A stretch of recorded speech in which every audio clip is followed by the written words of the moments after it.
Ayan, hello po mga kapambira. Good morning po, welcome back po sa ating channel. At ngayon po ay bibisita po tayo kala Sowin. May dala po tayong kalahating sakong bigas saka gatas ni Sowin. Kamustahin po natin. Napakatagal na po natin hindi dito nakabalik. So nakakapanibago po, ang dami po nagbago dito sa bahay nila. Ayan. Magandang umaga po sa inyong lahat mga kapambihira. Punta po tayo. Parang walang tao. Tao po! Bago na yung bahay nila. Tao po! Sa utang po!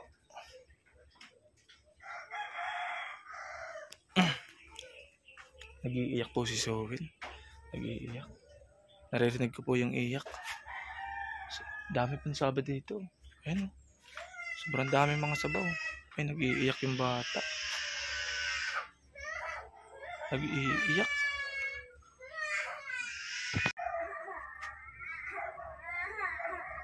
Bakit nag-iiyak? Bakit nag-iiyak?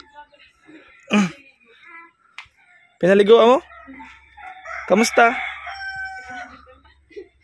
Ay, bagong paligo pala. Sige, bisa mo muna. Pinaliguan pala po yung bata. Ayan, tapos na pong bihisan si Sowin. Bagong paligo po kasi. Pwede na po tayong pumasok. Kamustahin po natin. Ayan, samahan niyo po ako mga kapambihira. Sowin! Pwede na akong pumasok. Ganda na ng bahay niyo ah. Ayos ah. Si Pulon nyo lang pa nagagawa niya. Ginawa ito ni Pulon nyo? Ay, Parang di nalaki si Sowin ah. Bakit yun? Nagtatangkad. Sowin! Kilala mo pa ako? Si Brother si. Hindi nalaki yung katawan niya. Bakit ganun na? Ganun daw po talaga ang nila case. Hindi nalaki? Ang mga sakit nila. May dala akong gatas dito, Ate Chero. Gatas saka mga nakain siya ng biscuit. Anong gatas niya? Bird brand po. Ay, Birch red na bili ko. Okay lang po. Wait lang, kukuhain ko lang yung bigas. May dala-dala ko dito. Ayan po mga kapambihira ang status ni Sowin. Ayan. Buti nakabalik tayo dito. Ayan, dito ko matulagay ha. Pabuhat mo lang kay Pulon nyo yan. Nasa si Pulon nyo? Naglalagas. Naglalagas? May nagkakamusta kay Sowin eh, pinapakamusta. Okay naman po siya. Kaya lang di talaga nalaki pala. Ilan taon ako bago nakabalik dito? Matagal na po siguro. 2 years 2 years? Buti hindi nyo pa nasusundan si Sowin. Mahirap sundan.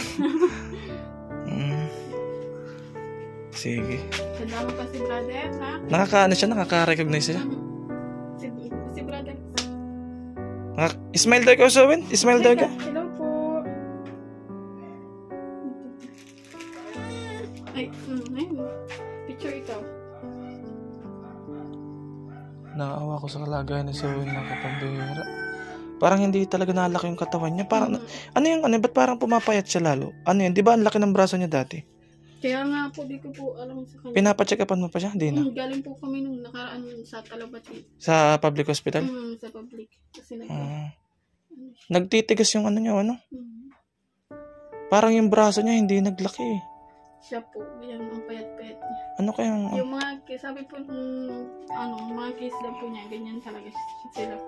Parang hindi sila natang. Hindi nalaki? Tumatangkad siya oh.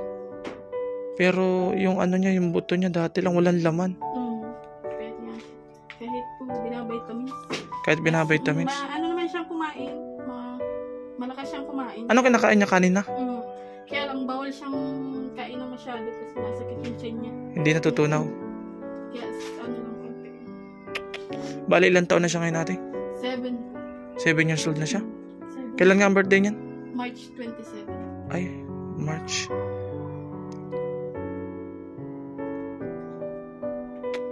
Sige. Bali, ate. Ito, may nagpabigay lang din yan. Ito yung sukli dun sa 1.5. Na yan, buksan mo. May coins pa yan. May coins pa yan. Tapos may bali 2,000 pesos yan. Ito. Bali, ito nga po pala mga kapambira yung mesoclipan dos. Tapos 2,000 yung pinapabigay po ni Wara Lily. Salamat po. Ayan, pinapabisita ka sa akin dito. Kasi kamusta na daw ang kalagayan ni Sowen. Tagal na namin dito nakakabalik dito ay. Saka nagpahinga ako sa pagbablog nung mga nakaraan. Maraming nangyari. Tapos may mga hinahanap yung kalabaw. May naghahanap ng kalabaw.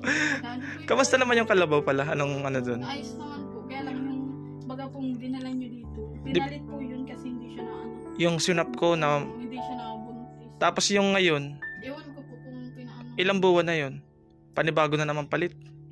Hindi kaya dahil rugado sa trabaho o ano? Hindi po, di naman siya pinarurugado. Pero di ko alam at bakit ganyan. Nakailang beses na kasing pasampahan siya. Nagbabayad pa kayo? Nagbabayad pa kayo ng pagpapasampa? Hindi naman halos ginagamit po. Pag ginagamit lang, pag maga. Pag ano lang? Pag mahilada lang?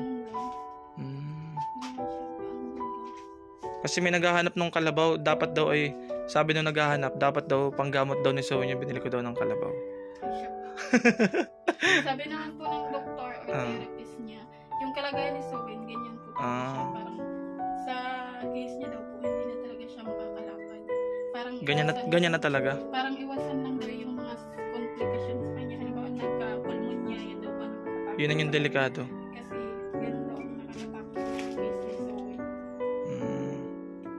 Nagpaano kasi may sa public po ay meron naman ng mga free na therapist. Kaya sabi ko, yung physical therapy niya? Ilakad ko siya. Kasi po dati baga sa Lordesa yung mahal. Oo nga, naalala ko doon kayo nagpapatherapy nun. Ano yung tinetherapy siya para yung mga muscle niya ano? Kasi nagkakaganyan siya o Para yung mga muscle niya doon. Hindi niyo rin naipatuloy na yun, ano? Hindi rin naipatuloy. Nag-share siya ng malala dati. Kinumpay namin sa ay, ganun?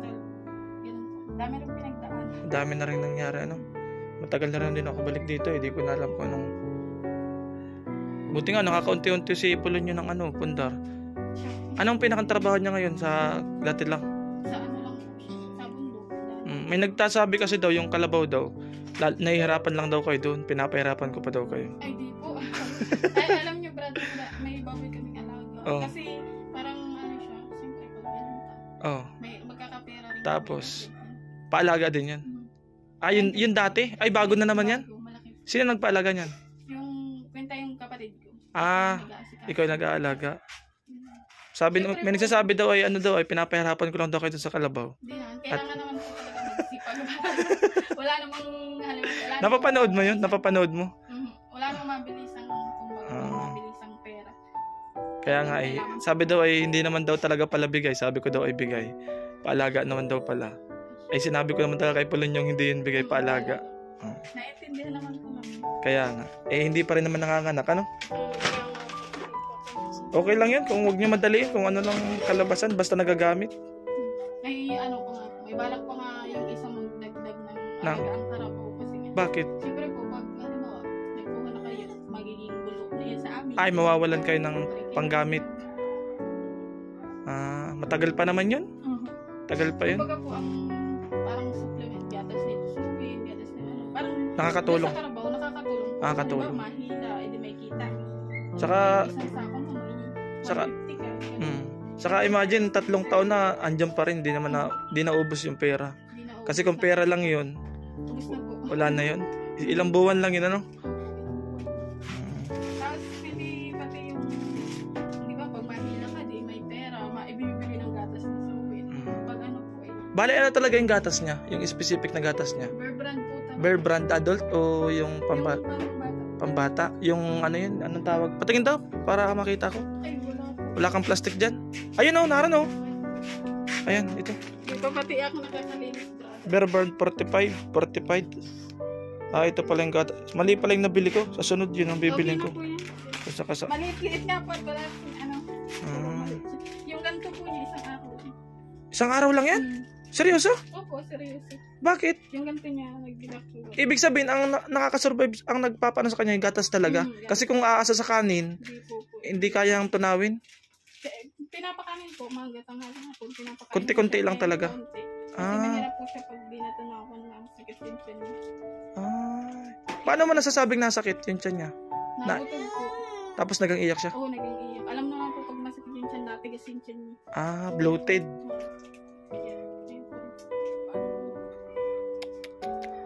Hirap talaga ng may ganyan Maganda rin kalagayan. po yung madaming alaga bagang hayop kahit pa paano. Kaya, Kaya ano yung ako, baboy. Gusto mo makita, brother? sige, tingnan natin. Ay, Nag- si mama pa siya. Hello po. Ay, dito ka muna kay Lola. Masaan kayo? Itinan daw yung baboy. Paalaga kay Ate Cherry.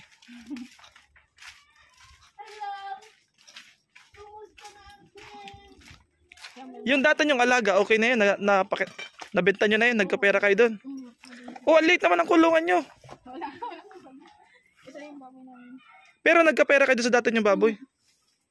Ah. Inahinin yan o. Inahin na po. Pambenta na yan ah. Kaya nga po, malaki. Nagiba na yung dati yung kulungan. Ito yun o, di ba? Maliit.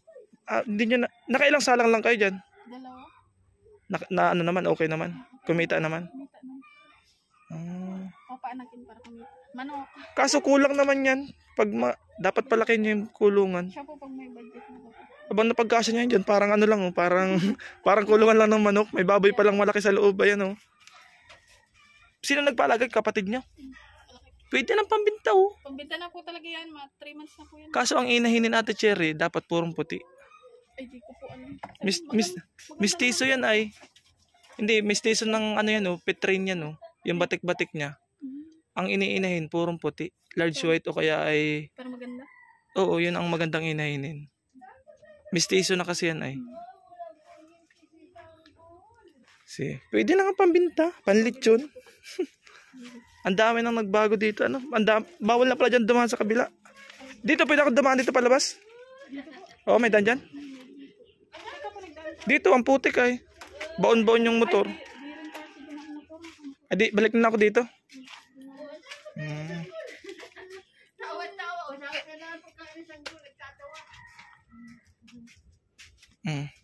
So, Wayne. Hindi na kilala dati na. Hindi ka nakilala? Hindi mo nakilala ba? Tagal ano? Oo, nag-iiyak na oh. Dapat ka sa gulo. Ay nakakaintindi pala siya. Oh, ay, sa gulo may pagkain. Oh. Ikaw ay naglalakad na, ay di magaling. Oh, ay pagkain sa gulo. Nakikipaglaro. Nakakain siya biscuit. Pakainin mo daw ate. Try mo daw. Oh, kita. Nakita niya? Oh, ay, may biscuit na. Kain na no. Kain na dali. Pakainin mo daw Ate Cherry. Try mo daw. Kain ikaw. Masaya siya oh. Ano? Init. Walang kurente. Gusto niyang kagatin. Sige daw. Oh, ay, sarap. Ang sarap. Si Pulon. Nasa naglalagas. Oh, ayun. Ay, tinatimingan mo. Kasi hindi... Bakit yun? Hindi niya kinakagat. Nakasagot niya. Timing lang dyan pag nagnganga. Sabayan mo ng suko. Ay, ganun pala. Balas.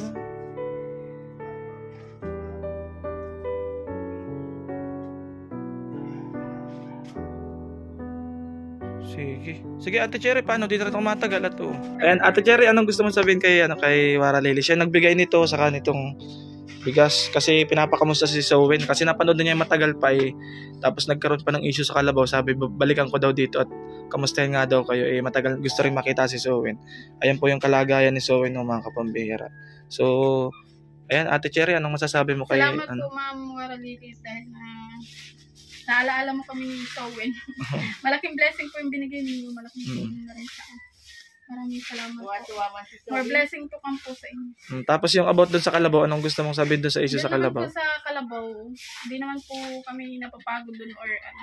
Wala naman po trabaho talaga ng madali. Kumbaga, yung Kalabaw po, malaking tulong rin siya kasi nagagamit sa paghila-hila. Halimbawa po may mahila, may bayad po yun. So, pang dagdag gatas na rin ni Sowen. Saka hindi man namin minamadaling mabawi yun. Hindi man namin minamadali. Kahit ilang taon nga yun dito, basta kung kailan lang magkaanak eh. Yun nga po ang problema, hindi siya na anak. Kaya yun ang Kung kailan niya mapaanak, okay lang yun, walang problema, hindi yun minamadali. Hindi po siya nabuntis yan. Ang galing. Sowin, bye-bye na Sowin. Bye-bye na daw. Bye-bye. Na ito, may picture. Dati parang nakakakaway pa siya dati, ano? Nakakangiti siya, no? Oo, Smile daw ikaw, smile. Bye-bye. Tama na. Dali. Ay, dami kain. Sige, puting-puti pati na Sowin, no? Mapunta na po ako, ate. Salamat po. Sige po. Salamat sa inyo. Nanay, mapunta na po ako.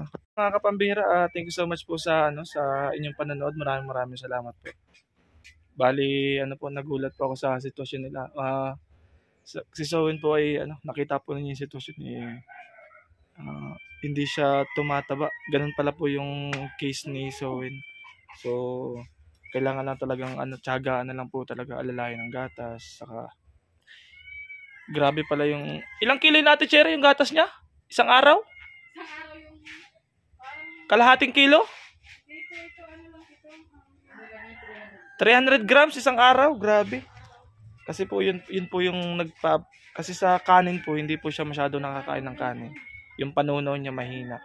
So parang gatas po yung bumubuhay talaga sa kanya.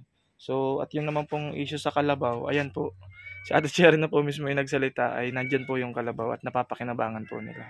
And thank you so much po ulit kay Bara Lily. Maraming salamat po sa pagsuporta ninyo sa ating mga beneficiary, sa pagmamahal. Maraming salamat po. At sa mga kapambihira po natin. Thank you so much po sa inyo lahat. God bless po at see you on my next vlog. Bye-bye.